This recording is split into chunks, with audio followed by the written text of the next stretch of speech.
7 pages contract के गायब हैं।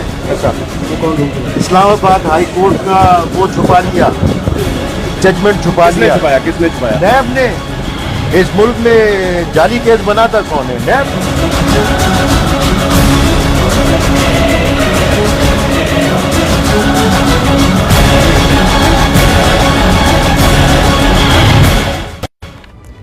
बिस्मिल्लाहिर्रहमानिर्रहीम। अस्सलाम वालेकुम। प्रोग्राम है नाइट एडिशन और मैं हूं आपकी मेजबान Anika Nisar.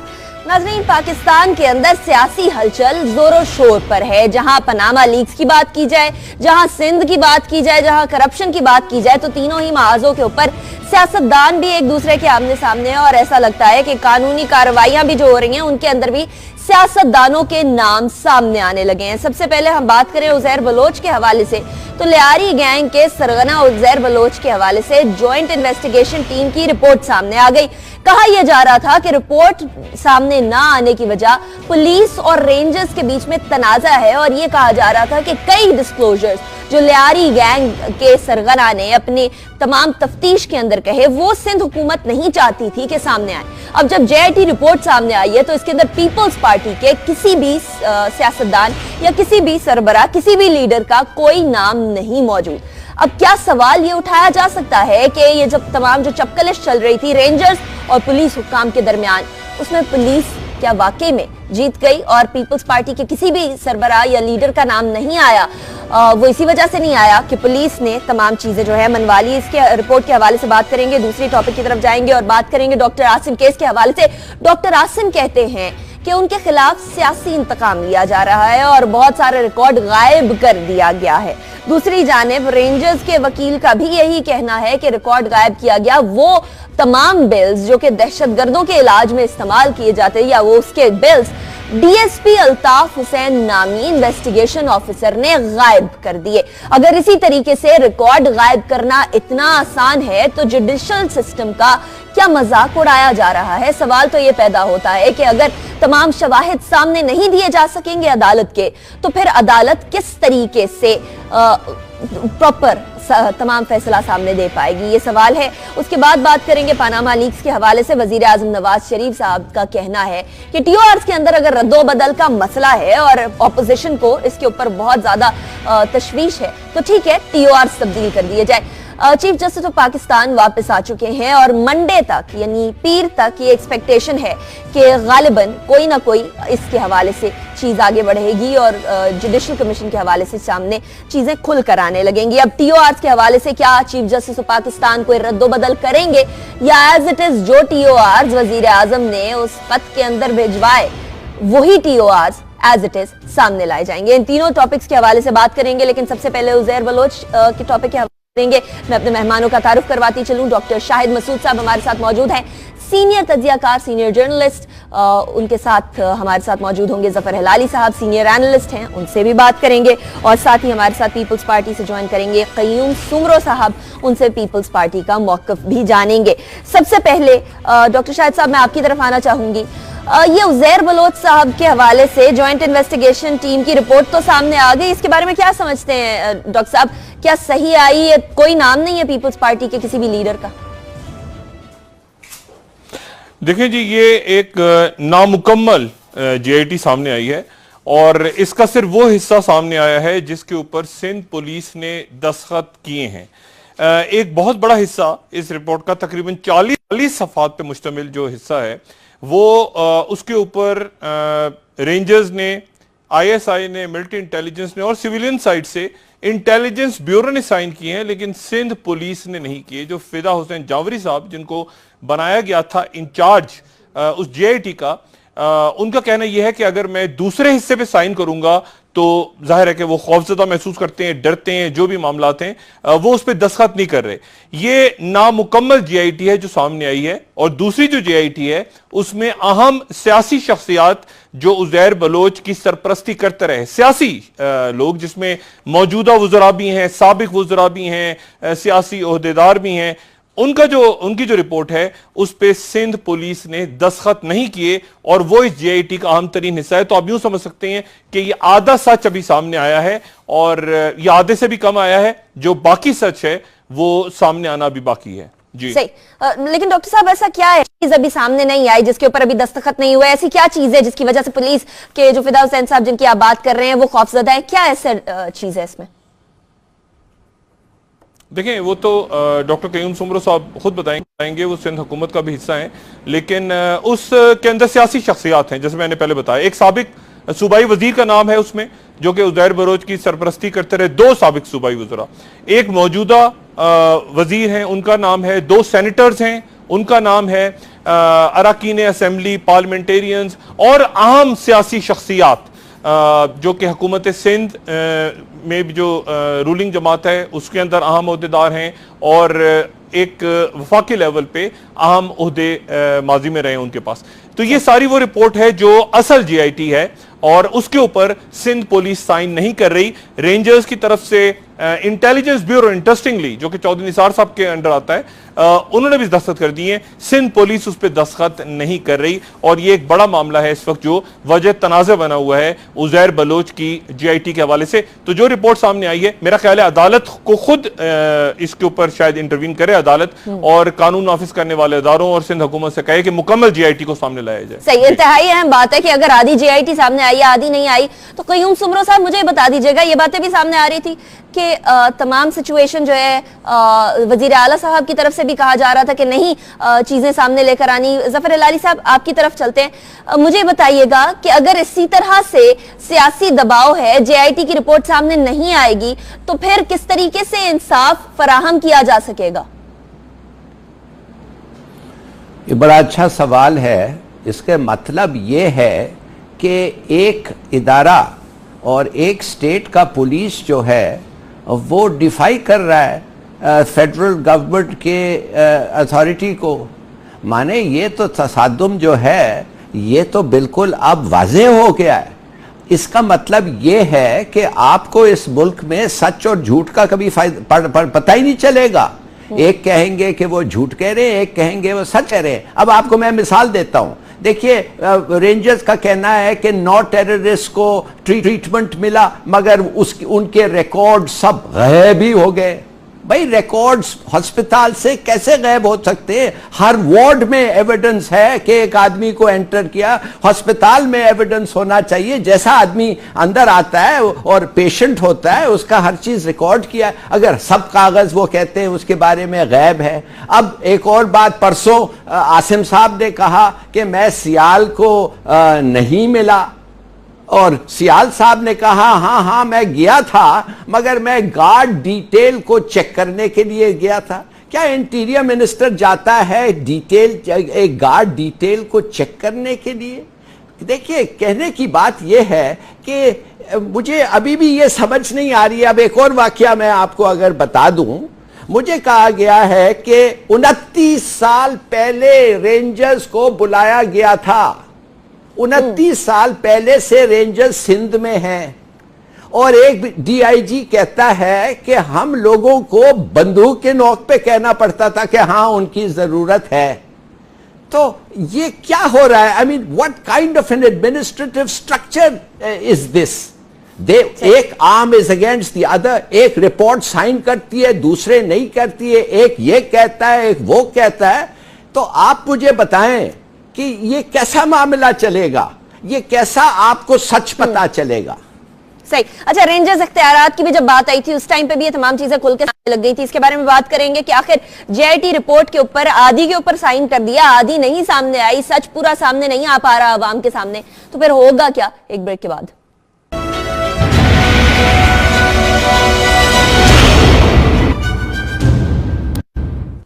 Welcome back after the break. Break पे जाने से पहले हम बात कर रहे थे उस जेआईटी रिपोर्ट के हवाले से जो उज़ैर बलोच के तमाम केस के सामने आई है। कयूम सुमरो साहब, मैं आपकी तरफ आऊंगी। आधी से ज्यादा जेआईटी जो है उसके ऊपर साइन नहीं किए गए अभी सिंध पुलिस की जानिब से। उस रिपोर्ट में ऐसा क्या है जिसपे सिग्नेचर अभी तक नहीं किए गए? बिस्मिल्लाहिर्रहमानिर्रहीम। सबसे पहले तो माजरत के मुझे पहुंचते पहुंचते देर हो गई थोड़ी, क्योंकि मैं एक और टीवी प्रोग्राम से आ रहा हूँ। जहाँ तक आपके सवाल का जवाब है, ताल्लुक़ है कि जेआईटी की आधी रिपोर्ट पेश की गई और आधी report come as come it is not into my knowledge कि ये आधी रिपोर्ट है या आधी बाकी रहती है। और जहाँ तक मैं समझ रहा हूँ जो रिपोर्ट सामने आई है, इससे पहले मीडिया के ज़रिए, मुख्तलिफ टीवी चैनल्स के ज़रिए इस तरह की बातें आती थी, लेकिन जब ये जीआईटी अपने जो एक्चुअल जो भी फॉर्म में जो जिस वक्त अब ये सामने आ रही है, तो वो तो बिल्कुल सबके सामने है। अब ज़्यादा ये मुझे इसके बारे में कोई इल्म नहीं है कि इसका कोई आधा हिस्सा रहता है या इस पर कोई साइन हुई है या नहीं हुई है, लेकिन जहाँ तक मेरे इल्म में है तो यही जीआईटी है और यही सामने आ चुकी है, क्योंकि इससे पहले कोई बाज़ाब्ता तौर पे कोई ऐसा डॉक्यूमेंट नहीं है जो पब्लिक किया गया हो, और ये पहली मरतबा ऐसा डॉक्यूमेंट सामने आ रहा है। तो इसका मकसद है कि इसके ऊपर हमें यकीन करना चाहिए।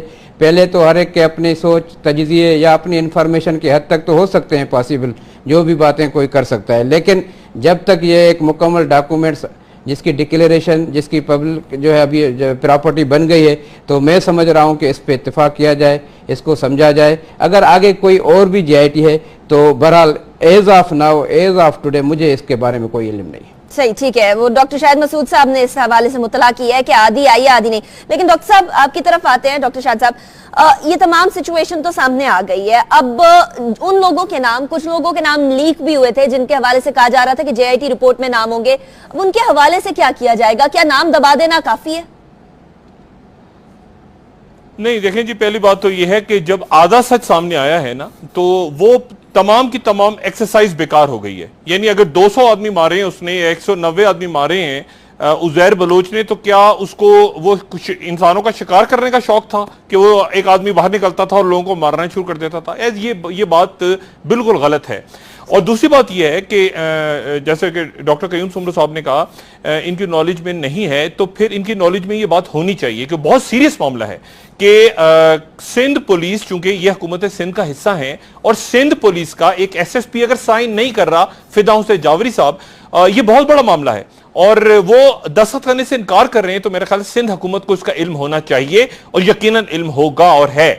दूसरी बात यह कि जो अभी जफर इलाली साहब बात कर रहे थे डॉक्टर आसिम के केस की, कितना खौफनाक मामला है कि वहां पर डॉक्टर आसिम हुसैन अदालत में ये कह रहे हैं कि जो वो दहशतगर्दी की अदालत में कह रहे हैं, और वो कह रहे हैं कि जो सबूत पेश किए गए हैं वो झूठे हैं। यानी इसका मतलब ये है कि नेशनल एक्शन प्लान के तहत मुल्क में जितने दहशतगर्द पकड़े जा रहे हैं या जिन जिन पे इल्जाम है, वो अदालतों में जाके कहें कि जी ये जो मेरा टेलीफोन का डेटा या जो मैं ईमेल कर रहा था या जो बाहर से मेरा कनेक्शन था, ये जो पैसा आ रहा था, जितने भी लोग, ये तो एक हाई प्रोफाइल केस है ना डॉक्टर आसिम का, जितने भी लोग इस दहशतगर्दी की अदालत में जा रहे हैं वही कहें कि कानून नाफिज करने वाले अदारे टेम्पर करके, पेपर्स को चेंज करके सबूत ला रहे हैं। यानी कितना बड़ा इल्जाम लगाया जा रहा है मुल्क की सिक्योरिटी के अदारों के ऊपर, पुलिस के ऊपर, रेंजर्स में, तमाम लोगों पे। और ये इसके जो असरात हैं, ये मेरे ख्याल से डॉक्टर आसिम को या सिंध हुकूमत को इसका बात का एहसास नहीं कि पूरे नेशनल एक्शन प्लान पे इसका असर पड़ रहा है कि हर आदमी खड़ा होकर ये कहेगा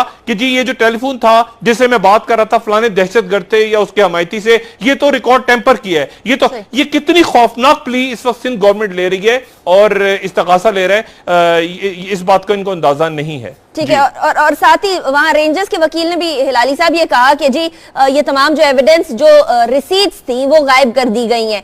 डीएसपी अल्ताफ हुसैन का नाम लिया जा रहा है जो तफ्तीशी अफसर है। अगर इसी तरीके से एविडेंस गायब होता रहेगा तो फिर किस तरीके से हम जुडिशियल सिस्टम को ट्रस्ट कर पाएंगे? एविडेंस ही नहीं होगा जब। देखिए, हमारा ख्याल ये था कि अब जो आईजीज बदले हैं और जो जिस किस्म का लग रहा ये था कि कोऑपरेटिव एटीट्यूड इस्टेब्लिश हो गया है between the rangers and the police, ख्याल ये था कि ये कोऑपरेशन बेहतर होगा। मगर आप यकीन करें कि बैठे बैठे फ़ोन आ रहे हैं मुझे कि देखिए रेंजर्स जो हैं वो अब पानी बेच रहे हैं, शादी हॉल के बारे में वो शादी हॉल चला रहे हैं, हॉस्टल्स उन्होंने ऑक्यूपाई कर दिया है, और ओपनली जो हो रहा है हैदराबाद में लैंड ग्रैबिंग, उसको नहीं पकड़ रहे हैं। कहने की बात यह है, एक ब्रिगेडियर साहब को ट्रांसफ़र कर दिया इसलिए कि उनके जो हरकत थे वो ठीक नहीं थे। तो कहने की बात सिर्फ यह है, एक इदारा दूसरे इदारे के बारे में इट इज इंफॉर्मेशन दे रहा है, पता नहीं सच है या नहीं सच है, मगर लेवल ऑफ कोऑपरेशन आप देख सकते हैं। ये तो कोऑपरेशन कुछ नहीं है, ये तो हॉस्टिलिटी है। और जब आप देखते हैं आईजी साहब, जो डीजी रेंजर साहब जो जाते हैं चीफ मिनिस्टर से मिलते हैं, तो आईजी तो उधर होता ही नहीं है उस मीटिंग में। तो इसके बारे में आप क्या सोचेंगे? माने कि हम लोग जो सोच रहे थे कि विनिंग एक लिहाज से, हाँ हम जीत रहे हैं द बैटल अगेंस्ट टेररिज्म, मगर इस किस्म की कोऑपरेशन और ये जो डॉक्टर साहब ने कहा है refusal to sign what is क्या कहते हैं एन एक्सेप्टेबल कॉमन डॉक्यूमेंट, इसका मतलब यह है कि there is no collaboration cooperation on anything. और अगर कोलैबोरेशन और कोऑपरेशन नहीं है तो आप समझते हैं कोर्ट में ये केसेस जब जाएंगे उनका क्या होगा? सही, माफ करिए, मेरे ख्याल में बहुत बड़ा धचका है ये। सही। कयूम सुमरो साहब, एक जगह उजैर बलोच की बात आती है, वहां जेआईटी के अंदर पुलिस और रेंजर्स में ठन जाती है। दूसरी जगह डॉक्टर आसिम केस की बात की जाए, वहां भी पुलिस और रेंजर्स के हवाले से सुना जाता है चपकलिश है। उसके अलावा रेंजर्स इख्तियारात की बात की जाए तब वहां सिंध हुकूमत को मसला होता है। ये रेंजर्स और सिंध हुकूमत आपस में मिल के क्यों नहीं ये करप्शन के खात्मे की बात कर रहे हैं? आज ही तो बिलावल भुट्टो साहब ने कहा है कि जी करप्शन को हम नहीं पनपने देंगे। देखिए, सबसे ज़्यादा करप्शन के खिलाफ जो आवाज़ बुलंद हुई है वो सूबा सिंध से हुई है, और सबसे ज़्यादा जो नेशनल एक्शन प्लान पे अमल दरामदगी हुई है वो भी सूबा सिंध में हुई है। इससे ज़्यादा बाकी किसी भी सूबे में इतनी बड़ी मिसाल नहीं मिलती। अगर करप्शन के खिलाफ यहाँ पे जो है कार्रवाइयाँ हुई है वो भी सिंध के अंदर, अगर इसके अलावा दहशतगर्दी के खिलाफ कार्रवाइयाँ हुई है वो भी सिंध के अंदर हुई है। और इसके नतीजे में सिंध में देखें मैं बात पूरी करूँ ना प्लीज। इसके नतीजे में सिंध में अमन अमान बेहतर हो गया है, कराची के हालात बेहतर हो गए हैं, कराची में जो लॉ एंड ऑर्डर सिचुएशन की बेहतरी की वजह से यहाँ पे कारोबार की सिचुएशन बेहतर हो गई, लोगों को अमन नसीब हुआ है। तो ये सारी चीजें अपनी तरफ एक हकीकत है, और मैं समझ रहा हूँ और मैं बावसूख जराए से कह रहा हूँ, इंतहाई जिम्मेदारी से ये बात कर रहा हूँ कि सिंध गवर्नमेंट, चाहे वो पुलिस डिपार्टमेंट हो चाहे रेंजर्स डिपार्टमेंट, सब एक ही पेज पे। हमारे यहाँ कोई ऐसे बड़े इख्तलाफात नहीं है, न पहले थे। तमाम तर मामलात को जो है एक मुशावरत के अमल के जरिए और एपीएस कमेटी में बैठ करके तय करते हैं। चूंकि मैं उस कमेटी का मेंबर हूं, इसलिए मुझे पता है कि हम सारे जब बैठते हैं वहां पे तो सबके मुशावरत के बाद जो एक्शन होता है। और जहां तक अभी डॉक्टर साहब ने बात की, हिलाली साहब ने बात की, बहरहाल ये तमाम तर मामला जो है अदालत में जाएंगे, अदालत के जरिए ये सब चीजें सामने आ जाएंगी जो सामने आई है। जी डॉक्टर साहब, क्या ये मुकम्मल जेआईटी है जो सामने आई है या कुछ इसका हिस्सा ऐसा? जी जी डॉक्टर साहब, अगर इसका कोई हिस्सा बाकी रहता है तो यकीनन अदालत में भी ये बात चली जाएगी। अदालत इनका फैसला करेगी कि भाई बाकी जेआईटी का हिस्सा कहाँ है। अगर ये बात वाकई स्टेब्लिश है और जहां तक आप फरमा रहे हैं, आपकी अपनी एक इंफॉर्मेशन है, आपका अपना सोर्स है, उसको मैं उसका इनकार नहीं कर सकता हूं। लेकिन जहां तक मामलात का सॉल्यूशन है वो भी कोर्ट के तरफ ही होगा कि कोर्ट जब ये सारे मामला देखेगी वहां पे ये क्वेश्चन।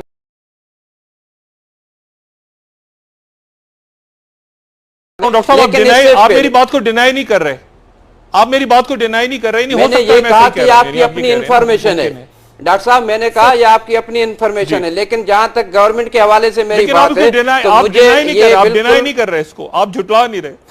नहीं, मैंने पहले सेगमेंट में ये बात की डॉक्टर साहब कि मेरे ये नॉलेज में नहीं है, लेकिन अगर इसका भी कोई हल होगा तो वो भी कोर्ट में होगा। अगर आपके पास इसकी कोई इंफॉर्मेशन है, मैं वो कह रहा हूं, मैं बात को अपनी जगह पे रख रहा हूं कि अगर आपके पास इसकी कोई सॉलिड इंफॉर्मेशन है तो वो भी मामला कोर्ट के सामने आएगा और कोर्ट डिसाइड करेगी कि इसका अगर बाकी हिस्सा है या नहीं। लेकिन जहां तक मैं समझ रहा हूं कि ये एक ऑफिशियल डॉक्यूमेंट्स है और जो पब्लिक हो गया है तो शायद इसके बाद कोई हिस्सा न हो। मेरी नॉलेज में तो ये चीज है, आपकी अपनी इंफॉर्मेशन है, मेरे पास अपनी इंफॉर्मेशन, जहां तक मुझे पता है वो ये चीज है जो मैं खुद बता रहा हूं। बाकी मामला जाएंगे कोर्ट में। तमाम डॉक्टर आसिम के ऊपर भी जो इल्जाम हैं या बाकी जितनी भी जेआईटीज के हवाले से एलिगेशन हैं वो सब कोर्ट के अंदर मामला जाएंगे। साबिती तो वहां पे होनी है। ये बाकी चीजें तो अब आप ये भी कह सकते हैं कि किसी जमाने में जो है हमारे जो मिनिस्टर अभी फाइनेंस मिनिस्टर हैं उनकी एक बहुत बड़ी 400 पेजेस के ऊपर जो है एक रिपोर्ट कोर्ट में शाया हुई थी जिसमें उन्होंने बहुत बड़े इंकशाफात किए थे। लेकिन जब मजिस्ट्रेट के सामने बात गई तो वो शायद मुख्तलिफ थी। तो मैं यही कह रहा हूं कि हमें में बजाय यहाँ बैठ करके अपने मकसद अपनी सोच को परवान चढ़ाने से बेहतर है कि हम कोर्ट का इंतजार करें, कोर्ट देखें कोर्ट क्या डिसाइड करती है। इन तमाम तर इल्जामात को कोर्ट के जरिए बेहतर यही सोल्यूशन है। सोच नहीं है, जिसका एक बेहतरीन जो है वो हल हो। मैंने जाना ब्रेक की तरफ, ब्रेक के बाद वापस आते हैं तो फिर इस कंटिन्यू करेंगे। डॉक्टर कयूम सुमरो साहब ने भी एक बात कही, वो ये कही कि तमाम इदारे एक पेज पर थे। करप्शन के खात्मे के हवाले से सिंध से पहले आवाज उठी, इसके बारे में बात करेंगे कि क्या सिंध से कोई मुखालफत की आवाज भी उठी या नहीं उठी। आफ्टर अ ब्रेक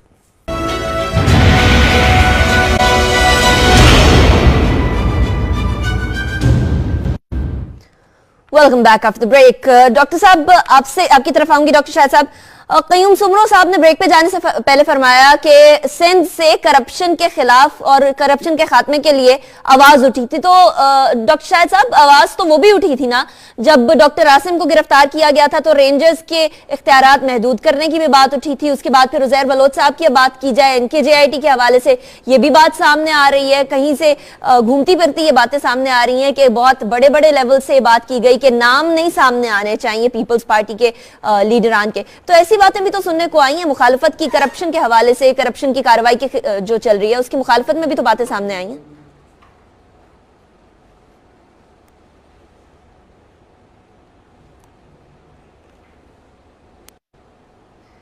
ठीक है, हिलाली साहब मैं आपकी तरफ लेकर जाऊंगी। डॉक्टर साहब की आवाज के अंदर कुछ मसला हुआ है। हिलाली साहब आप इसका जवाब दे दीजिएगा।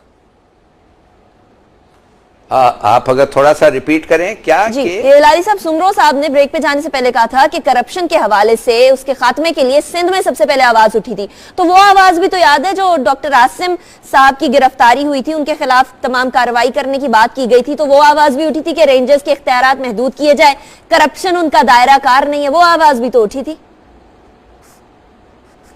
बिल्कुल सही है। देखिए, करप्शन का आवाज अगर सिंध में उठा था तो लोगों का ख्याल ये था कि सिंध में सबसे ज्यादा करप्शन हुआ है, मगर हमें पता चला है उस वक्त और बाद में कि Sindh is not alone. Sindh एक ही मुल्क ने, एक ही प्रोविंस नहीं है जिधर करप्शन नहीं होता है। और ये गलत बात है कि सिर्फ सिंध को ब्लेम करना करप्शन के लिए और पंजाब को भूल जाना, गलत। मगर अब ये जो करप्शन केसेस आए हैं डॉक्टर आसिम के खिलाफ, अब इनके पास लगता ऐसा है कि एविडेंस बड़ा अच्छा है, ठीक है। अब कोर्ट में जब जाएगा, जजेस देखेंगे, जब लोगों को क्वेश्चन करेंगे, वो पूछेंगे। मगर मुझे तो हैरानगी ये हो रही है कि किस बेसिस पे लोगों को क्वेश्चन करेंगे जब एक इदारा दूसरे इदारे के बारे में कह रहा है कि ये इदारा गलत कर रहा है। जब एक एविडेंस के बारे में वो कहते हैं देयर इज नो प्रूफ, वो कहते हैं देयर इज प्रूफ, और प्रूफ कभी है और कभी नहीं है। तो मुझे नहीं समझ आ रही है कि कोर्ट क्या डिसाइड करेगा। सुमरो साहब कहते रहते हैं कि कोर्ट फैसला करेगा, कोर्ट फैसला करेगा। भाई, court is not an investigative agency. Court नहीं जाके घूमता है और फोरेंसिकली जाके फिंगरप्रिंट्स लेता है। Court depends on the police और court depends on the rangers. अब रेंजर्स जब कह रही है पुलिस गलत कह रही है और पुलिस कह रही है रेंजर्स गलत कह रही है, तो फिर क्या फैसला करेगा कोर्ट? उनको कैसे फैसला कर सकते? उनके पास एक्सपर्टीज नहीं है फैसला करने के लिए। अच्छा, एक और सवाल उठता है। पूरा इंक्वायरी जो है, this has to start again. सही। अच्छा, कयूम साहब आपसे एक सवाल है। वो बड़ी चीजें चहमगोइयां सामने आ रही हैं, बड़ी बातें गर्दिश कर रही हैं। एक बात ये भी सामने आ रही है कि सुहेल अनवर सयाल साहब की डॉक्टर आसिम से मुलाकात हुई है। इसके बारे में कुछ बताइएगा, हुई नहीं हुई, कुछ तफसीलात बताइएगा जरा इसके बारे में। देखिए, बात ये है कि ये आपको समझना चाहिए कि सुहेल अनवर सयाल सिंध में होम मिनिस्टर भी हैं और उसकी जिम्मेदारियों में अगर ये चीज़ भी है कि वो तमाम तर, और इसके अलावा होम मिनिस्टर के अलावा जेल के मिनिस्टर भी हैं। ये भी आपको ज़हन में होना चाहिए। शायद ये लोग भूल जाते हैं कि जेल के हवाले से भी उनके ऊपर जिम्मेदारी होती है कि अगर वो हॉस्पिटल जेल है, सब जेल करार दिया गया है, तो उसके इंतजामात अगर उन्होंने देखे हैं, अगर ये बात ऑन रिकॉर्ड सही है, तो मैं नहीं समझ रहा हूँ कि उसके फ़राइज़ मनसबी से ये कोई अलहदा बात है। ये फ़राइज़ मनसबी में ये चीज़ आती है और कल खुदा न खासा कोई और इश्यूज़ हो जाते हैं तो ये भी तो फिर उनसे ही पूछ गूछ होगी कि आप होम मिनिस्टर थे, आपकी जिम्मेदारी थी। तो बहरहाल मैं नहीं समझ रहा हूं कि इस इशू को इतना बड़ा हम इशू समझते हैं। और दूसरी बात देखें, ये मैं बात बेसिकली जो अभी हिलाली साहब ने भी की, डॉक्टर शाहिद साहब भी कह रहे थे, देखें सिंध के हवाले से मैं बिल्कुल ये वाज़ेह तौर पे कह रहा था कि जब ये ऑपरेशन का दायरा कार पंजाब की तरफ बढ़ने लगा, चाहे वो करप्शन के हवाले से हो, चाहे दहशतगर्दी के हवाले से हो, तो वहाँ पे रेजिस्टेंस शो की गई। उन्होंने कहा कि भाई हमारे यहाँ आप क्यों आ रहे हैं। हालांकि कोई इस बात का इनकार नहीं कर सकता है, राना मशहूद साहब, उसकी तो सीडीज और वीडियोस पूरी दुनिया में आ रही है, उसके बावजूद भी अगर वहाँ पे ये कहा जाए कि जी करप्शन नहीं है, वहाँ पे सबूत नहीं है। इसके अलावा अगर आप देखें, ये जो हमारे वापडा के मिनिस्टर हैं, उनके वालिद साहब ने वहाँ के लॉ मिनिस्टर के ऊपर इल्जाम लगाया कि इसने 12 पता नहीं कितने कत्लों के नाम लिए कि 40 कत्ल कराए। वो एक इंतहाई जिम्मेदार आदमी दूसरे मिनिस्टर के लिए कह रहा है वहां पे इन्वेस्टिगेशन नहीं हो रही, वहां पे जीआईटी नहीं बिठाई जा रही। ये छोटू ग्रुप जो है, छोटू गैंग जो है, कयूम साहब आपने दो अहम पॉइंट उठाए हैं। इन्होंने सैबोटाज किया हुआ था, वहां पे ऑपरेशन नहीं हो रहा था।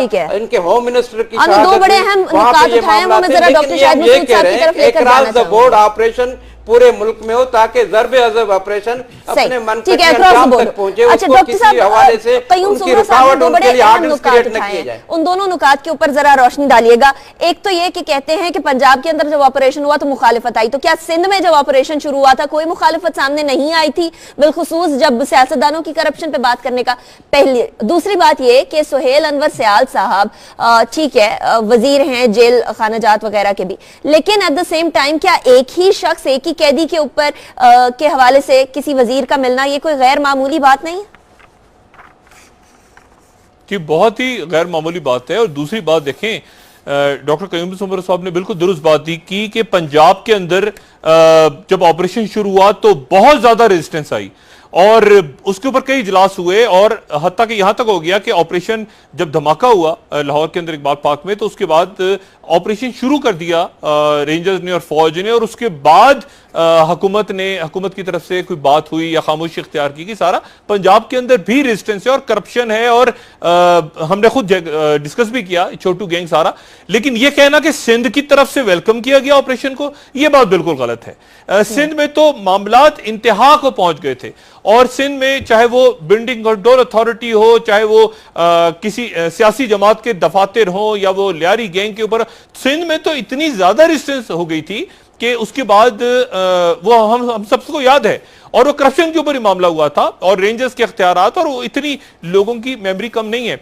ये बात डॉक्टर कयूम सुमरा साहब की बिल्कुल दुरुस्त है कि पंजाब के अंदर जब मामलात उठे, अच्छा उस वक्त ये था कि जब 90 पे छापा पड़ा तो पीपल्स पार्टी की सिंध हुकूमत खुश थी, सिंध हुकूमत के ऊपर छापा पड़ा और सिंध हुकूमत के ऊपर ही छापा पड़ा, मैं तो इस तरह कहूंगा, तो उस वक्त वफाकी हुकूमत खुश थी। फिर जब पंजाब में मामला गया तो उनको तकलीफ होने लगी। तो इस ऑपरेशन को जो पॉलिटिकल सपोर्ट थी टेररिज्म को, टेरर फाइनेंसिंग को, कलदन जमातों को, जहां जहां जो जाता रहा उसको तकलीफ होती रही, सबने इसको रेजिस्ट किया।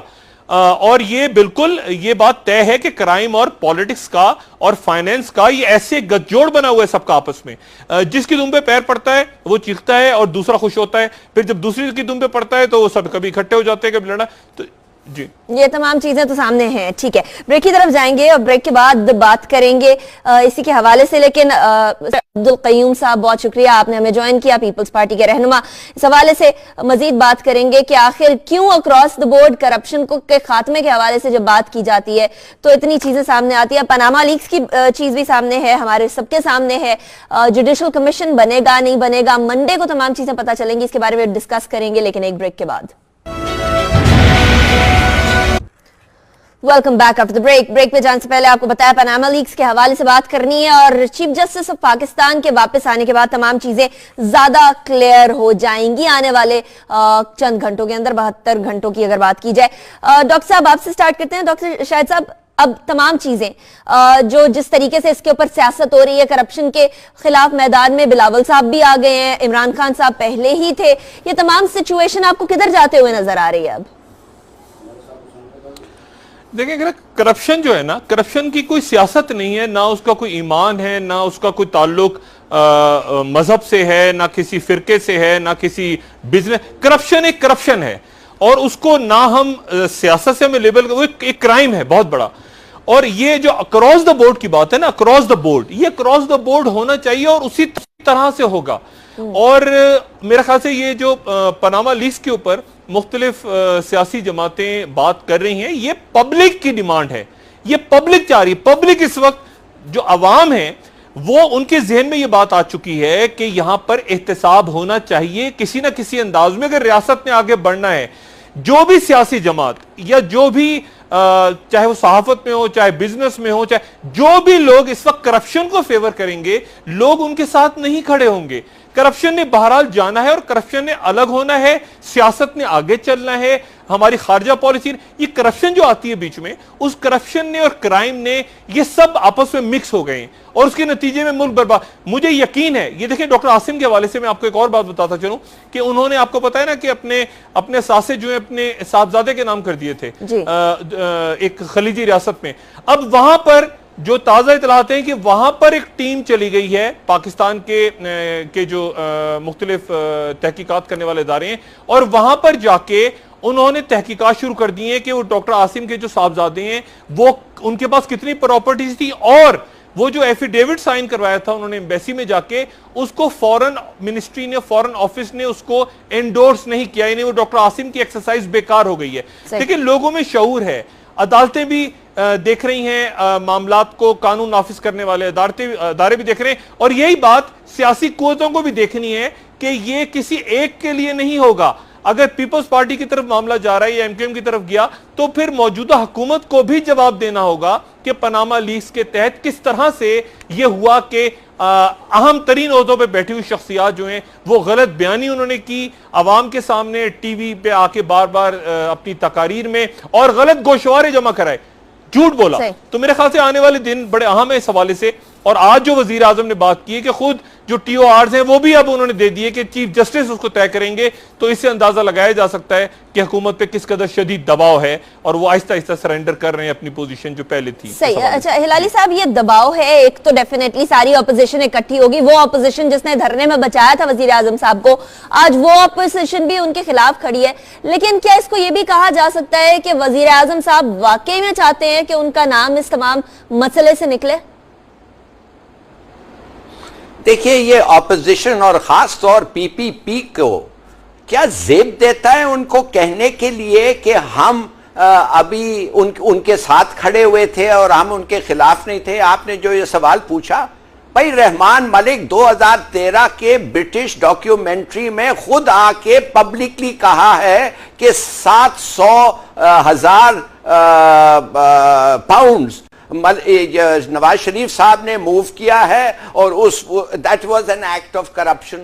अब बीबीसी के डॉक्यूमेंट्री में उन्होंने ये कहा है 2013 में, और आप कह रहे हैं कि उनके साथ खड़े हैं। भाई करप्शन इज एविडेंट, मैनिफेस्ट। अगर आप वो डॉक्यूमेंट्री देख लें, क्यों नवाज शरीफ साहब ने बीबीसी को सू नहीं किया, क्यों नवाज शरीफ साहब ने एक केस नहीं किया उनके खिलाफ बीबीसी के, और वो वाजे कर रहे हैं कि इनके जो पैसे हैं सब करप्ट मीन से आए हैं। दूसरी बात, देखिए, कोई हम लोगों को फिक्र नहीं करना चाहिए। अगर वाकई आपको इंसाफ चाहिए तो ये सीधा आप OECD का टास्क फोर्स है on dubious transaction, suspicious money जो यूरोप में आता है, वो आपको मुफ्त बगैर पैसे चार्ज करके बता देंगे कि लंदन में पैसे कब आए, कैसे आए, किधर से आए। मगर एक हुकूमत को जाके उनको पूछना है। कोई एग्रीमेंट साइन करने की जरूरत नहीं है, एग्रीमेंट बाद में भी साइन कर सकते हैं। OECD के टास्क फोर्स इस वक्त मिसाल के तौर पे वेस्ट अफ्रीका में बैठा हुआ है, और जो आदमी वेस्ट अफ्रीका में बैठा हुआ है, he is an OECD recruit, he happens to be a Pakistani. अब वो ये सब बातें बता रहा है कि भाई हम किसी मुल्क भी अगर हमारे से मदद चाहे तो क्यों नहीं जाते हैं। भाई कह रहे हैं उनको कि ये ड्यूबियस ट्रांजैक्शन है, इसका आप पता करें पैसे किधर से आए, ये आपको पता चल जाएगा, आपके पैसे भी नहीं हराम होंगे। आपको तो you don't need a commission. सही। वो जब मतलब मसले को खुद खटाई में डाला जा रहा है। मसले को खुद तवील किया जा रहा है, खुद लंबा किया जा रहा है। अच्छा डॉक्टर साहब ये बता दें, अगर मसला जिस तरह हिलाली साहब कह रहे हैं कि आराम से OECD की टास्क फोर्स के पास जाएं और इस मसले को रखें और वो तमाम चीजों को हल कर देंगे, तो हमारे यहाँ तो फिर ऑपोजिशन सही चीज डिमांड ही नहीं कर रही। मतलब वो जुडिशियल कमीशन डिमांड कर रहे हैं, इस्तीफा डिमांड कर रहे हैं, वो ये चीज क्यों नहीं डिमांड करते जो हिलाली साहब जिसकी तरफ इशारा कर रहे हैं? देखिए बात यह है कि इस वक्त एक बौखलाहट तारी है, टोटल बौखलाहट। आज से एक महीने पहले के बयानात मुस्लिम लीग की हुकूमत के देख लें और पीपल्स पार्टी के देख लें, बिल्कुल मुख्तलिफ बयानात थे। आज एक महीने के बाद बिल्कुल मुख्तलिफ, या आज से 15 दिन पहले के बयानात आप देखें तो उसमें यह था कि जी कोई इस्तीफे की डिमांड नहीं हुई थी, बल्कि इसाक डार साहब की, रहमान मलिक साहब ने खुद बताया कि उनके साथ मुलाकात हुई, एक बैकडोर राब्ता हो रहा था। जरदारी साहब अभी तक खामोश हैं, उनकी तरफ से कोई स्टेटमेंट नहीं आई इतने बड़े इशू पे। ये बिलावल ने बात की। देखिए बात यह है कि ये ऑल यानी सारे के सारे अवाम इस मुल्क के और एक छोटा सा ग्रुप, एक छोटा सा टोला, ये सारे अवाम और एक छोटे से ग्रुप का मुकाबला है। ये पीपल्स पार्टी भी नहीं, पीपल्स पार्टी बहुत बड़ी जमात है, मुस्लिम लीग नून भी नहीं, किसी छोटा सा ग्रुप जो कि पार्टियों में बैठ के रूल कर रहा है, डिक्टेटर्स हैं, जो कि आप समझें कि अशराफिया है, जिसको मैं बदमाशिया कहता हूं हमेशा। ये एलीट क्लास के खिलाफ लोगों का रद्द-ए-अमल है और उसके नतीजे में पहली दफा बौखलाहट का शिकार हुकूमत भी है, ऑपोजिशन पार्टियां भी हैं। 2 तारीख को मैं नहीं जानता कि हुकूमत के खिलाफ कौन कौन सी पार्टियां इकट्ठी होती हैं, उसके नतीजे में हुकूमत क्या करती है, कौन सी पार्टियां उधर। सिर्फ मौलाना फजलुर रहमान साहब हैं अकेले जो अभी तक जिन्होंने डिमांड नहीं की इस्तीफे की, बाकी सारी पार्टियां एक तरफ चली गई हैं। लेकिन मसला यह कि जो पार्टियां अपोजिशन में गई हैं उनके अंदर भी करप्ट अनासर मौजूद हैं, तो वो क्या अपने खिलाफ ही कार्रवाई की डिमांड आगे जाके करेंगे? क्योंकि मुस्लिम लीग की हुकूमत तो ये कह रही है कि हमारे अंदर नहीं है, ये तो बाकी लोग भी हैं जिन्होंने कर्जे माफ करवाए हैं, ऑफ शोर वगैरह वगैरह। तो ये मामला मेरे ख्याल से आगे जाके विद इन फ्यू डेज, क्योंकि चीफ जस्टिस अब आ चुके हैं, अब यानी चीफ जस्टिस को यह फैसला करना है कि क्या वो उस खत को कबूल करते हैं, या वजीर आजम ने आज जो बात की कि खुद TOR तय करें चीफ जस्टिस। यानी अब इस वक्त जो गेंद है वो सुप्रीम कोर्ट ऑफ पाकिस्तान की कोर्ट में डाल दी है हुकूमत ने मुकम्मल तौर पे, और कौन की नजरें अब सुप्रीम कोर्ट की तरफ है। जी जी जी, हिलाली साहब भी कुछ कहना चाह रहे हैं। जी हिलाली साहब, ये देखिए 2 चीजें, पहले डॉक्टर साहब ने बिल्कुल सही कहा, ये जो लोग हैं इस वक्त हर पार्टी को जो चला रहे हैं, and I include the PTI, ये स्टेटस को के लोग हैं। माफ करिए, शफकत साहब, तरीन साहब, शाह महमूद कुरैशी साहब, कसूरी साहब, ये स्टेटस को के लोग हैं। ये उस किस्म की रेवोल्यूशन नहीं ला सकते, ये उस किस्म का सिचुएशन नहीं क्रिएट कर सकते जिसमें मिसाल के तौर पे third force has to step in. ये 3-4 दफे ये धरना वरना करके घर चले जाएंगे। बात असल ये है, मेरे पास तो टेलीफोन नंबर है जी OECD का टास्क फोर्स, OECD को कोई फोन करके तो बता दें कि भाई हमारा एक प्रॉब्लम है। प्रॉब्लम यह है कि हम जानना चाहते हैं पैसे जो यूरोप पहुंचे हैं वो करप्ट थे, किधर से आए, कैसे आए, कितने आए, और वो सब बता देंगे। वो तो हिलाली साहब की ऑफर सामने है। हिलाली साहब वक्त खत्म हो गया, लेकिन आपकी ऑफर सामने है कि की टास्क फोर्स को अगर कांटेक्ट करना है तो हिलाली साहब के पास नंबर है। अगर इस मसले का हल चाहिए तो हल तो और भी बड़े आसान है। सियासत, जराइम और करप्शन, इनका नेक्सस टूटेगा तो पाकिस्तान आगे बढ़ेगा। हमारे आज के शो से इतना ही। हमें फीडबैक जरूर दीजिएगा अपना, और साथ ही अपना बहुत ख्याल रखिएगा। पाकिस्तान और पाकिस्तानियों के लिए दुआ गो रहिएगा। अल्लाह हाफिज।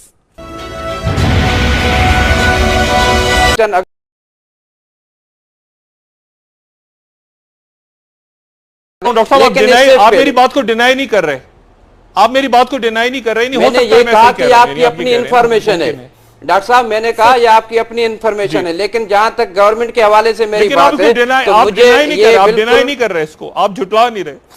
नहीं, मैंने पहले सेगमेंट में ये बात की डॉक्टर साहब कि मेरे ये नॉलेज में नहीं है, लेकिन अगर इसका भी कोई हल होगा तो वो भी कोर्ट में होगा। अगर आपके पास इसकी कोई इंफॉर्मेशन है, मैं वो कह रहा हूं, मैं बात को अपनी जगह पे रख रहा हूं कि अगर आपके पास इसकी कोई सॉलिड इंफॉर्मेशन है तो वो भी मामला कोर्ट के सामने आएगा और कोर्ट डिसाइड करेगी कि इसका अगर बाकी हिस्सा है या नहीं। लेकिन जहां तक मैं समझ रहा हूं कि ये एक ऑफिशियल डॉक्यूमेंट्स है और जो पब्लिक हो गया है तो शायद इसके बाद कोई हिस्सा न हो। मेरी नॉलेज में तो ये चीज है, आपकी अपनी इंफॉर्मेशन है, मेरे पास अपनी इंफॉर्मेशन, जहां तक मुझे पता है वो ये चीज है जो मैं खुद बता रहा हूं। बाकी मामला जाएंगे कोर्ट में, तमाम ऊपर, डॉक्टर आसिम के ऊपर भी जो इल्जाम हैं या बाकी जितनी भी JITs के हवाले से एलिगेशन हैं, वो सब कोर्ट के अंदर मामला जाएंगे। साबिती तो वहां पे होनी है। ये बाकी चीजें तो अब आप ये भी कह सकते हैं कि किसी जमाने में जो है हमारे जो मिनिस्टर अभी फाइनेंस मिनिस्टर हैं, उनकी एक बहुत बड़ी 400 पेजेस के ऊपर जो है एक रिपोर्ट कोर्ट में शाया हुई थी, जिसमें उन्होंने बहुत बड़े इंकशाफात किए थे। लेकिन जब मैजिस्ट्रेट के सामने बात गई तो वो शायद मुख्तलिफ थी। तो मैं यही कह रहा हूं कि हमें बजाय यहाँ बैठ करके अपने मकसद अपनी सोच को परवान चढ़ाने से बेहतर है कि हम कोर्ट का इंतजार करें, कोर्ट देखें कोर्ट क्या डिसाइड करती है। JIT का भी इंतजार किया, इल्जामात को JIT के कोर्ट के जरिए बेहतर यही मेरी सोच नहीं है, मैं तो मैं कह रहा हूं ब्रेक की तरफ 4 हजारों ने साइन किए, मैं तो उनकी सोच बता रहा हूं, बेहतरीन जो है वो हल हो। मैंने जाना ब्रेक की तरफ, ब्रेक के बाद वापस आते हैं तो फिर कंटिन्यू करेंगे। डॉक्टर कयूम सुमरो साहब ने भी एक बात कही, वो ये कही कि तमाम इदारे एक पेज पर थे। करप्शन के खात्मे के हवाले से सिंध से पहले आवाज उठी, इसके बारे में बात करेंगे कि क्या सिंध से कोई मुखालफत की आवाज भी उठी या नहीं उठी। आफ्टर ब्रेक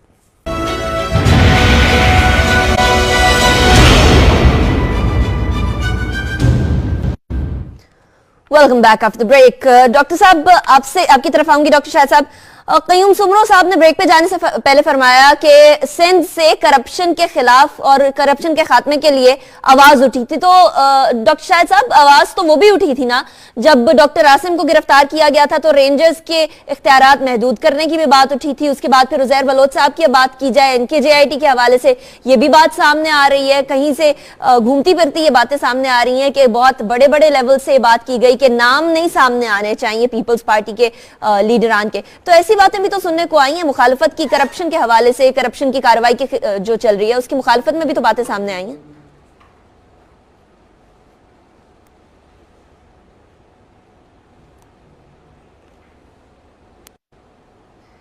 ठीक है, हिलाली साहब मैं आपकी तरफ लेकर जाऊंगी। डॉक्टर साहब की आवाज के अंदर कुछ मसला हुआ है। हिलाली साहब आप इसका जवाब दे दीजिएगा।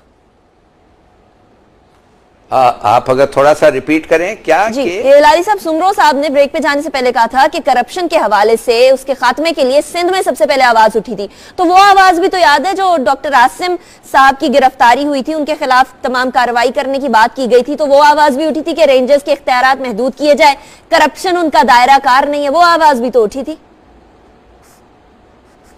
बिल्कुल सही है। देखिए, करप्शन का आवाज अगर सिंध में उठा था तो लोगों का ख्याल ये था कि सिंध में सबसे ज्यादा करप्शन हुआ है, मगर हमें पता चला है उस वक्त और बाद में कि Sindh is not alone. Sindh एक ही मुल्क ने, एक ही प्रोविंस नहीं है जिधर करप्शन नहीं होता है, और ये गलत बात है कि सिर्फ सिंध को ब्लेम करना करप्शन के लिए और पंजाब को भूल जाना, गलत।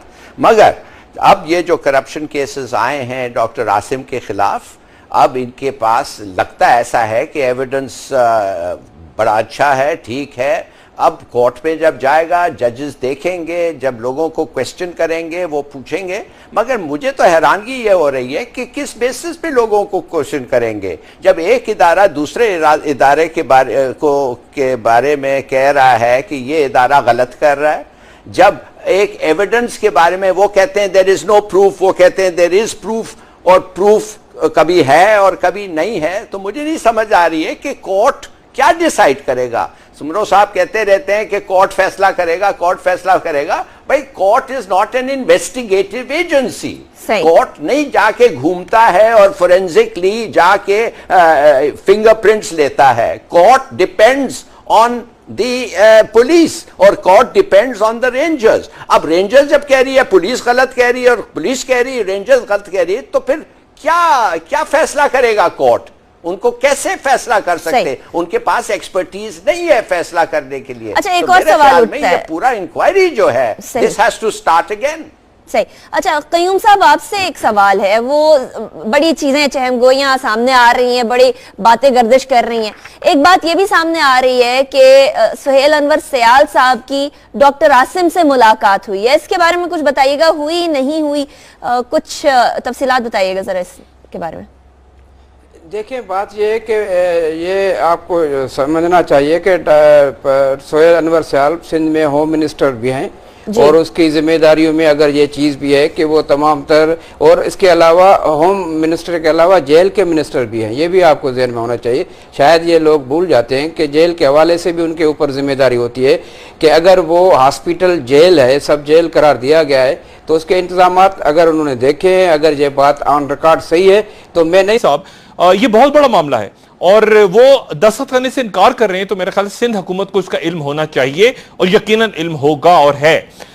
दूसरी बात यह कि जो अभी जफर इलाली साहब बात कर रहे थे डॉक्टर आसिम के केस की, कितना खौफनाक मामला है कि वहां पर डॉक्टर आसिम हुसैन अदालत में ये कह रहे हैं कि वो दहशतगर्दी की अदालत में कह रहे हैं और वो कह रहे हैं कि जो सबूत पेश किए गए हैं वो झूठे हैं। यानी इसका मतलब ये है कि नेशनल एक्शन प्लान के तहत मुल्क में जितने दहशतगर्द पकड़े जा रहे हैं या जिन जिन पे इल्जाम है वो अदालतों में जाके कहें कि जी ये जो मेरा टेलीफोन का डेटा या जो मैं ईमेल कर रहा था या जो बाहर से मेरा कनेक्शन था या जो पैसा आ रहा था, जितने भी लोग, ये तो एक हाई प्रोफाइल केस है ना डॉक्टर आसिम का, जितने भी लोग इस दहशतगर्दी की अदालत में जा रहे हैं वही कहें कि कानून नाफिज करने वाले अदारे टेम्पर करके पेपर्स को चेंज करके सबूत ला रहे हैं। यानी कितना बड़ा इल्जाम लगाया जा रहा है मुल्क की सिक्योरिटी के अदारों के ऊपर, पुलिस के ऊपर, रेंजर्स में, तमाम लोगों पे। और ये इसके जो असरात हैं, ये मेरे ख्याल से डॉक्टर आसिम को या सिंध हुकूमत को इसका बात का एहसास नहीं कि पूरे नेशनल एक्शन प्लान पे इसका असर पड़ रहा है कि हर आदमी खड़ा होकर ये कहेगा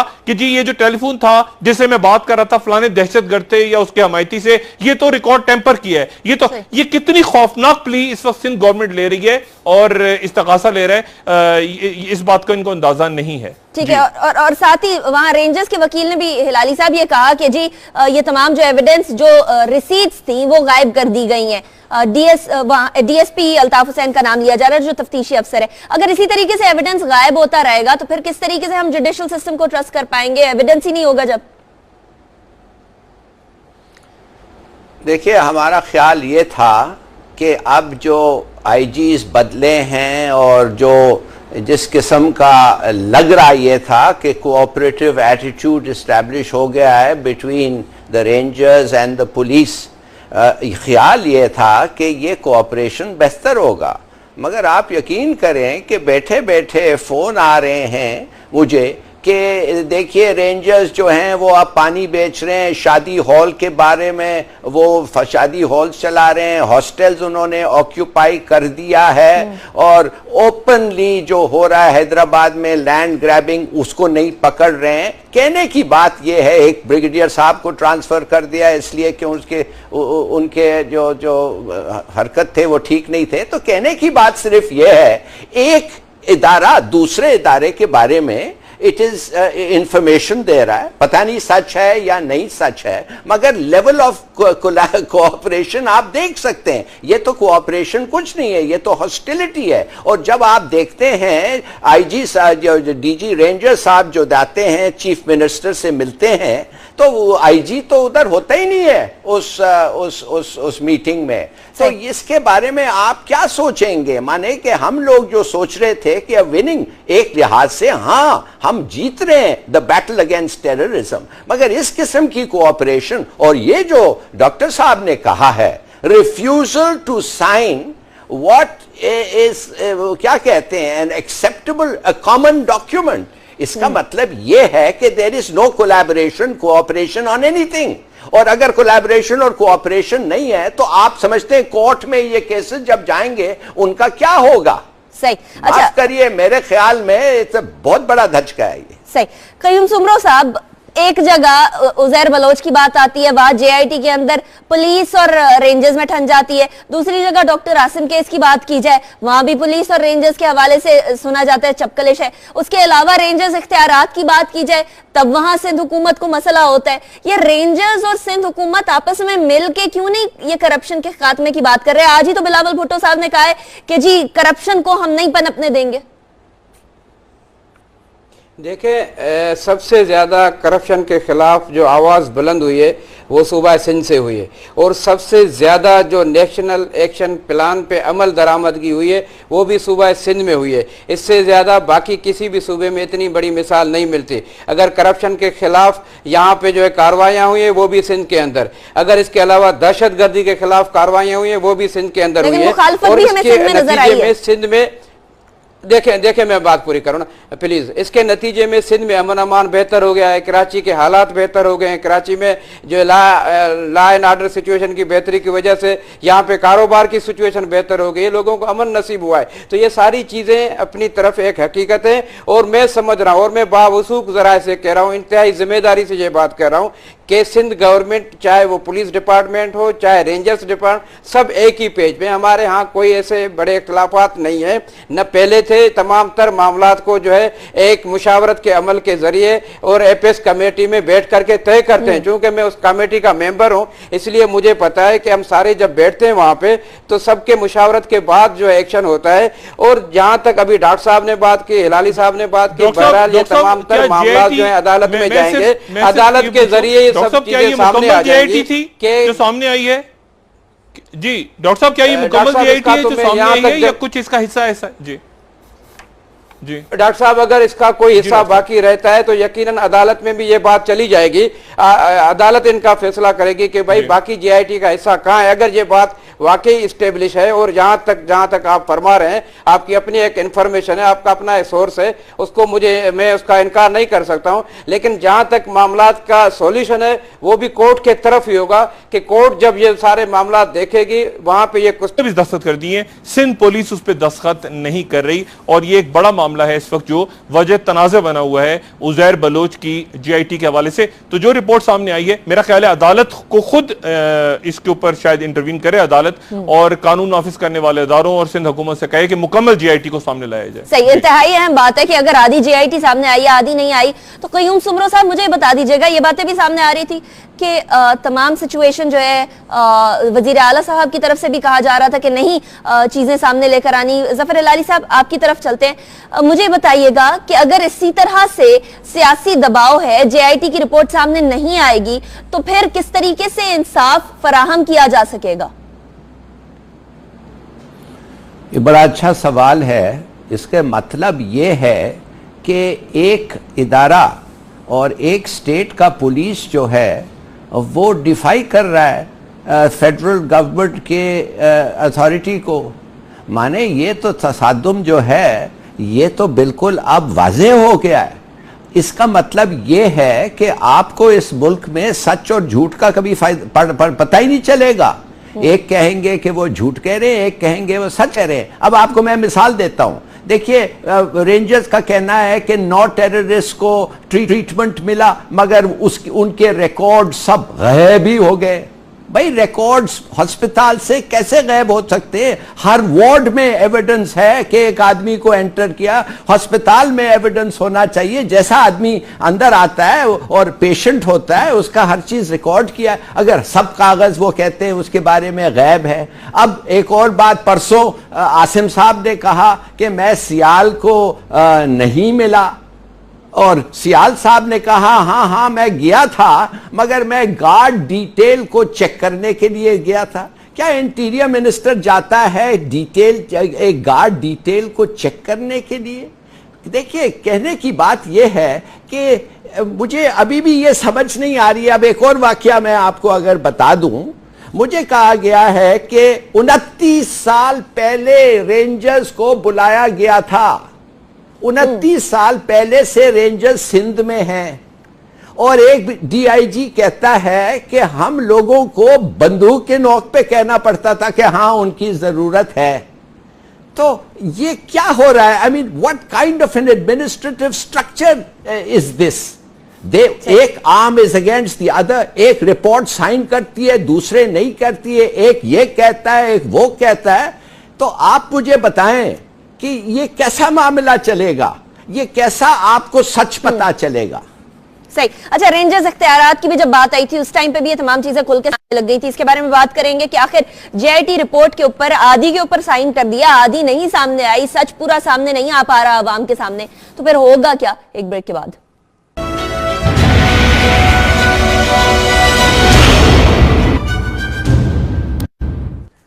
welcome back after the break. Break पे जाने से पहले हम बात कर रहे थे उस जेआईटी रिपोर्ट के हवाले से जो उज़ैर बलोच के तमाम केस के सामने आई है।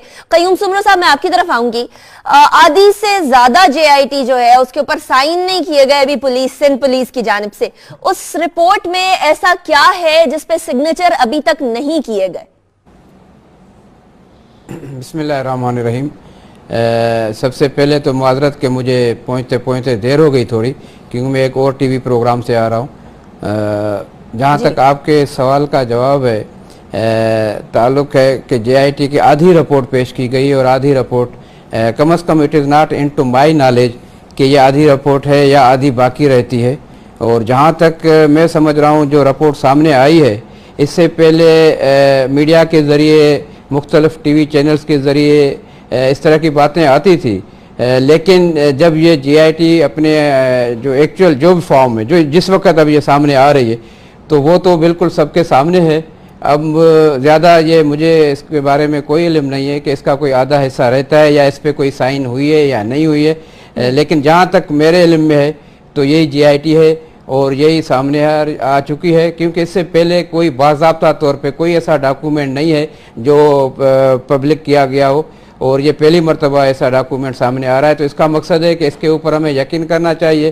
पहले तो हर एक के अपनी सोच, तजज़िये या अपनी इन्फॉर्मेशन की हद तक तो हो सकते हैं पॉसिबल, जो भी बातें कोई कर सकता है, लेकिन जब तक ये एक मुकम्मल डॉक्यूमेंट्स जिसकी डिक्लेरेशन, जिसकी पब्लिक जो है अभी प्रॉपर्टी बन गई है, तो मैं समझ रहा हूँ कि इस पर इत्तेफाक किया जाए, इसको समझा जाए। अगर आगे कोई और भी जीआईटी है तो बहरहाल as of now, as of today मुझे इसके बारे में कोई इल्म नहीं। सही, ठीक है। वो डॉक्टर शाहिद मसूद साहब ने इस हवाले से मुतला किया है कि आधी आई है आधी नहीं, लेकिन डॉक्टर साहब आपकी तरफ आते हैं। डॉक्टर शाहिद साहब, ये तमाम सिचुएशन तो सामने आ गई है। अब उन लोगों के नाम, कुछ लोगों के नाम लीक भी हुए थे जिनके हवाले से कहा जा रहा था कि जेआईटी रिपोर्ट में नाम होंगे।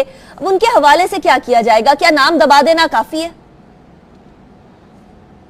नहीं, देखें जी, पहली बात तो यह है कि जब आधा सच सामने आया है ना, तो वो तमाम की तमाम एक्सरसाइज बेकार हो गई है। यानी अगर 200 आदमी मारे हैं उसने या 190 आदमी मारे हैं उज़ैर बलोच ने, तो क्या उसको वो कुछ इंसानों का शिकार करने का शौक था कि वो एक आदमी बाहर निकलता था और लोगों को मारना शुरू कर देता था? ये बात बिल्कुल गलत है। और दूसरी बात यह है कि जैसे कि डॉक्टर कयूम सुमरो साहब ने कहा, इनकी नॉलेज में नहीं है, तो फिर इनकी नॉलेज में ये बात होनी चाहिए कि बहुत सीरियस मामला है कि सिंध पुलिस, चूंकि यह हुकूमत सिंध का हिस्सा है, और सिंध पुलिस का एक एसएसपी अगर साइन नहीं कर रहा, फिदा हुसैन जावरी समझ रहा हूँ कि उसके फराइज मनसबी से ये कोई अलहदा बात है। ये फराइज मनसबी में ये चीज़ आती है, और कल खुदा न खासा कोई और इशूज हो जाते हैं, तो ये भी तो फिर उनसे ही पूछगूछ होगी कि आप होम मिनिस्टर थे, आपकी जिम्मेदारी थी। तो बहरहाल मैं नहीं समझ रहा हूँ कि इस इशू को इतना बड़ा हम इशू समझते हैं।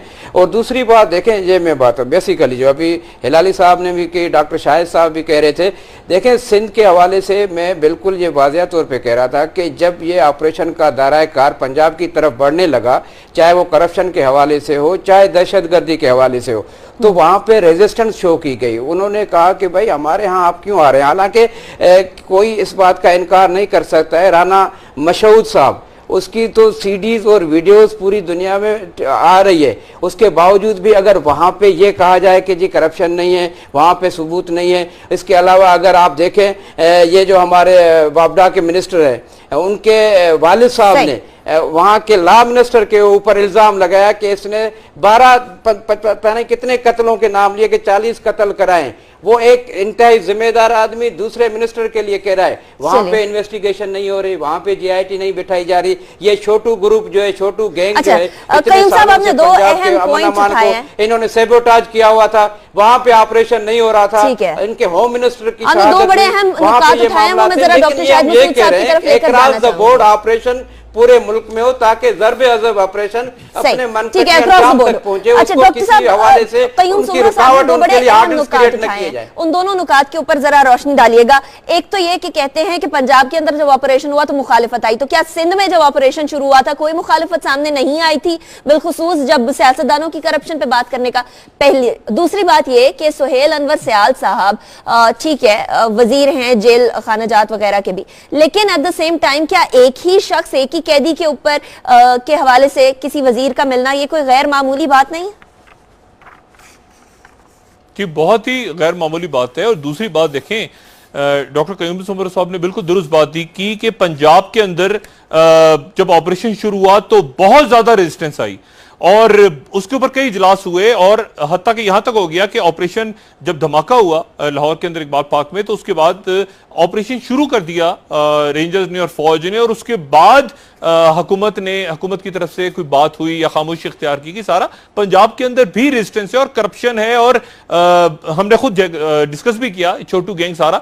लेकिन यह कहना कि सिंध की तरफ से वेलकम किया गया ऑपरेशन को, यह बात बिल्कुल गलत है। सिंध में तो मामलात इंतहा को पहुंच गए थे और सिंध में चाहे वो बिल्डिंग कंट्रोल अथॉरिटी हो, चाहे वो किसी सियासी जमात के दफातर हो या वो लियारी गैंग के ऊपर, सिंध में तो इतनी ज्यादा रेजिस्टेंस हो गई थी कि उसके बाद वो हम सबको याद है और वो करप्शन के ऊपर ही मामला हुआ था और रेंजर्स के इख्तियारात और वो इतनी लोगों की मेमोरी कम नहीं है। ये बात डॉक्टर कयूम समर साहब की बिल्कुल दुरुस्त है कि पंजाब के अंदर जब मामलात उठे, अच्छा उस वक्त ये था कि जब 90 पे छापा पड़ा तो पीपल्स पार्टी की सिंध हुकूमत खुश थी, सिंध हुकूमत के ऊपर छापा पड़ा और सिंध हुकूमत के ऊपर ही छापा पड़ा, मैं तो इस तरह कहूंगा, तो उस वक्त वफाकी हुकूमत खुश थी।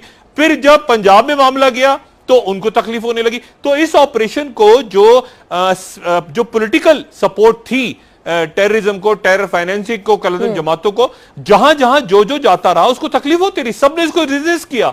और ये बिल्कुल ये बात तय है कि क्राइम और पॉलिटिक्स का और फाइनेंस का ये ऐसे गठजोड़ बना हुआ है सबका आपस में, जिसकी दुम पे पैर पड़ता है वो चीखता है और दूसरा खुश होता है, फिर जब दूसरी की दुम पे पड़ता है तो वो सब कभी इकट्ठे हो जाते हैं, कभी लड़ा।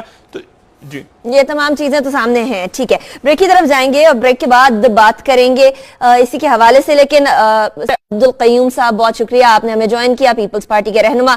इस हवाले से मजीद बात करेंगे कि आखिर क्यों अक्रॉस द बोर्ड करप्शन को के खात्मे के हवाले से जब बात की जाती है तो इतनी चीजें सामने आती है। पनामा लीक्स की चीज भी सामने है, हमारे सबके सामने है। जुडिशल कमीशन बनेगा नहीं बनेगा, मंडे को तमाम चीजें पता चलेंगी, इसके बारे में डिस्कस करेंगे, लेकिन एक ब्रेक के बाद। Welcome back after the break. Break पे जाने से पहले आपको बताया पनामा लीक्स के हवाले से बात करनी है और चीफ जस्टिस ऑफ पाकिस्तान के वापस आने के बाद तमाम चीजें ज्यादा क्लियर हो जाएंगी आने वाले चंद घंटों के अंदर, 72 घंटों की अगर बात की जाए। डॉक्टर साहब आपसे स्टार्ट करते हैं। डॉक्टर शाहिद साहब, अब तमाम चीजें जो जिस तरीके से इसके ऊपर सियासत हो रही है, करप्शन के खिलाफ मैदान में बिलावल साहब भी आ गए हैं, इमरान खान साहब पहले ही थे, ये तमाम सिचुएशन आपको किधर जाते हुए नजर आ रही है अब? देखिए, करप्शन जो है ना, करप्शन की कोई सियासत नहीं है, ना उसका कोई ईमान है, ना उसका कोई ताल्लुक मजहब से है, ना किसी फिरके से है, ना किसी बिजनेस। करप्शन एक करप्शन है और उसको ना हम सियासत से हमें लेबल, वो एक क्राइम है बहुत बड़ा। और ये जो अक्रॉस द बोर्ड की बात है ना, अक्रॉस द बोर्ड, ये अक्रॉस द बोर्ड होना चाहिए और उसी तरह से होगा। और मेरे ख्याल से ये जो पनामा लीक्स के ऊपर मुख्तलिफ सियासी जमातें बात कर रही हैं, ये पब्लिक की डिमांड है, ये पब्लिक चाह रही है। पब्लिक इस वक्त जो अवाम है वो उनके जहन में ये बात आ चुकी है कि यहां पर एहतसाब होना चाहिए किसी ना किसी अंदाज में। अगर रियासत में आगे बढ़ना है, जो भी सियासी जमात या जो भी चाहे वो सहाफत में हो, चाहे बिजनेस में हो, चाहे जो भी लोग इस वक्त करप्शन को फेवर करेंगे, लोग उनके साथ नहीं खड़े होंगे। करप्शन ने बहरहाल जाना है और करप्शन ने अलग होना है, सियासत ने आगे चलना है, हमारी खारजा पॉलिसी। ये करप्शन जो आती है बीच में, उस करप्शन ने और क्राइम ने ये सब आपस में मिक्स हो गए और उसके नतीजे में मुल्क बर्बाद। मुझे यकीन है, ये देखिए डॉक्टर आसिम के हवाले से मैं आपको एक और बात बताता चलूं कि उन्होंने, आपको पता है ना कि अपने साथ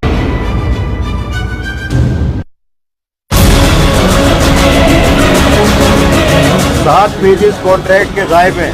ऐसा इस्लामाबाद हाई कोर्ट का वो छुपा लिया, जजमेंट छुपा लिया। किसने छुपाया? नैब ने। इस मुल्क में जाली केस बनाता कौन है? नैब।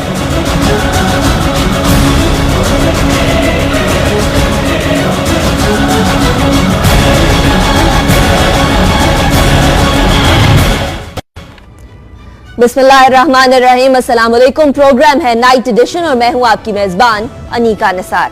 नाज़रीन, पाकिस्तान के अंदर सियासी हलचल जोरों शोर पर है। जहां पनामा लीक्स की बात की जाए, जहां सिंध की बात की जाए, जहां करप्शन की बात की जाए, तो तीनों ही महाजों के ऊपर सियासतदान भी एक दूसरे के आमने सामने हैं और ऐसा लगता है कि कानूनी कार्रवाइयां भी जो हो रही हैं उनके अंदर भी सियासतदानों के नाम सामने आने लगे हैं। सबसे पहले हम बात करें उजैर बलोच के हवाले से, तो लियारी गैंग के सरगना उजैर बलोच के हवाले से जॉइंट इन्वेस्टिगेशन टीम की रिपोर्ट सामने आ गई। कहा यह जा रहा था कि रिपोर्ट सामने ना आने की वजह पुलिस और रेंजर्स के बीच में तनाजा है, और यह कहा जा रहा था कि कई डिस्क्लोजर्स जो लियारी गैंग के सरगना ने अपनी तमाम तफ्तीश के अंदर कहे, वो सिंध हुकूमत नहीं चाहती थी कि सामने आए। अब जब जेआईटी रिपोर्ट सामने आई है तो इसके अंदर पीपल्स पार्टी के किसी भी सियासतदान या किसी भी सरबराह, किसी भी लीडर का कोई नाम नहीं मौजूद। अब क्या सवाल ये उठाया जा सकता है कि ये जब तमाम जो चपकलिश चल रही थी रेंजर्स और पुलिस हुक्काम के दरमियान, उसमें पुलिस क्या वाकई में जीत गई और पीपल्स पार्टी के किसी भी सरबराह या लीडर का नाम नहीं आया?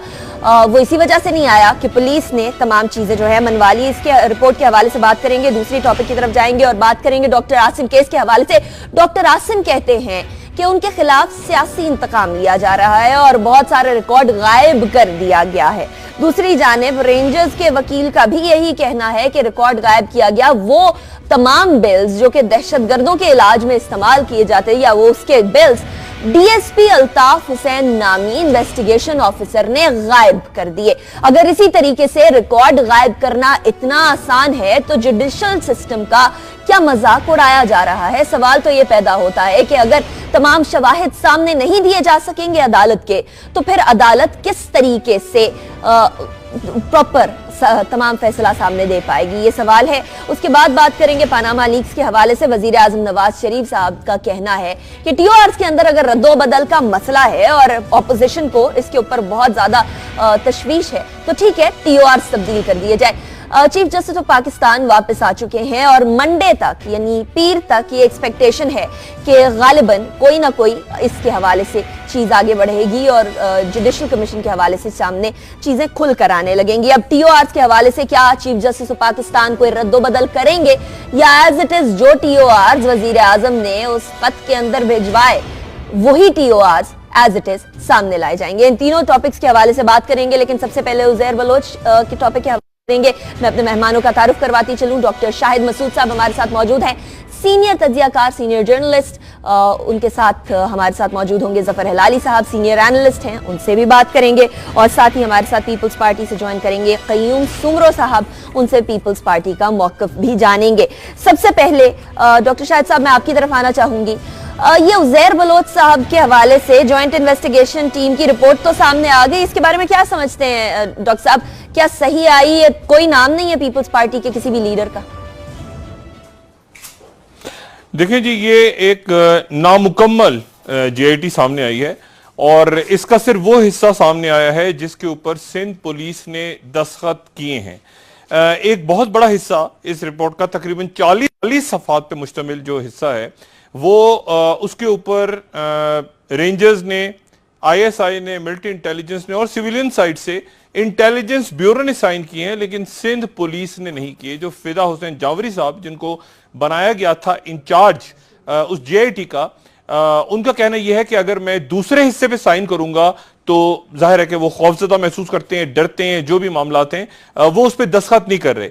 ये नामुकम्मल जेआईटी है जो सामने आई है। और दूसरी जो जेआईटी है उसमें अहम सियासी शख्सियात जो उजैर बलोच की सरपरस्ती करते रहे, सियासी लोग, जिसमें मौजूदा वज़रा भी हैं, साबिक वज़रा भी हैं, सियासी ओहदेदार भी हैं, उनकी जो रिपोर्ट है उस पे सिंध पुलिस ने दस्तखत नहीं किए और वो इस जेआईटी का अहम तरीन हिस्सा है। तो आप यूं समझ सकते हैं कि ये आधा सच अभी सामने आया है और ये आधे से भी कम आया है। जो बाकी सच है वो सामने आना भी बाकी है। जी सही। लेकिन डॉक्टर साहब, ऐसा क्या है चीज अभी सामने नहीं आई जिसके ऊपर अभी दस्तखत नहीं हुआ? ऐसी क्या चीज है जिसकी वजह से पुलिस के जो फिदा हुसैन साहब जिनकी आप बात कर रहे हैं वो खौफजदा है? क्या ऐसा चीज है इसमें?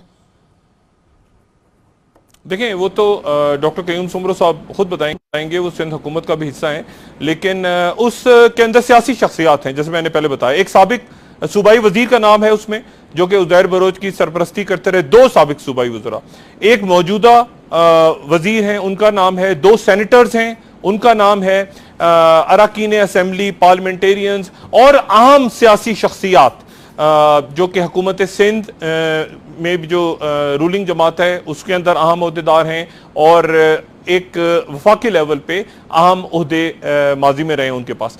तो ये सारी वो रिपोर्ट है जो असल जीआईटी है और उसके ऊपर सिंध पुलिस साइन नहीं कर रही। रेंजर्स की तरफ से इंटेलिजेंस ब्यूरो, इंटरेस्टिंगली, जो कि चौधरी निसार साहब के अंडर आता है, उन्होंने